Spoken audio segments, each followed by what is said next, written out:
Source: ONELETTERWORDS http://www.onoletterwords.com/weblog/?id=6679 restoring the lost sense. It's the searching for something clearly unreachable, with hopes of finding small significance along the way. It's the attempt to understand what's really going on by observing, neither by telescope nor microscope, but by naked eye, the intimate details in the most mundane of life's happenings. It's the need to describe the gist of the feeling of the tiniest modicum of the Great Universal Unutterable Joke we are all always not laughing at, except when we are. Yoni Wolf of the band Why? I have the dubious honor of Google being convinced I'm a machine. Apparently, I use Google's various search tools with inhuman speed and voracity. My unflagging diligence has flagged me as suspicious, Google's word, not mine. I was so labeled in one of their warning messages. Indeed, the obsessiveness, compulsiveness of my research has convinced the Google robots that I'm one of them, so they must challenge my humanity each time I try to use their service. Paradoxically, because I'm apparently one of those newfangled smart robots, my word, not Google's, no single humanity test is sufficient, since I might be learning as I go. So I'm barraged with test after test, each more irrational than the last.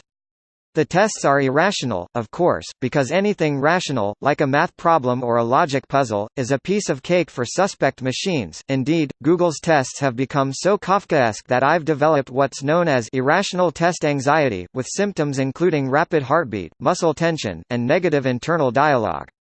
And no wonder, really, though self-justification is another symptom, given what Google is throwing at me. Forget those simple CAPTCHA tests of identifying distorted letters on the screen. Child's play. Google doesn't even allow me to type my answers. I must use a graphics tablet with cordless pen and enter my answers in calligraphy. Just today, for the privilege of downloading a public domain journal from the year 1898, Google demanded a handwritten 350-word essay in defense of the radical pro-feminist slogan, "Men are rapists." That did nothing to abate my negative internal dialogue. I've never felt so chauvinistic, selfish, coercive, dominating, and sadistic in my life. But, of course, no man with an ounce of humanity would offer a knee-jerk no to such a slogan. And that's how Google gets you by the balls. I never knew a search engine could be so protective of its data or so begrudging of its service. With each acceptance of my humanity, Google essentially says, "You may have won this round, my pretty, but the battle is far from over.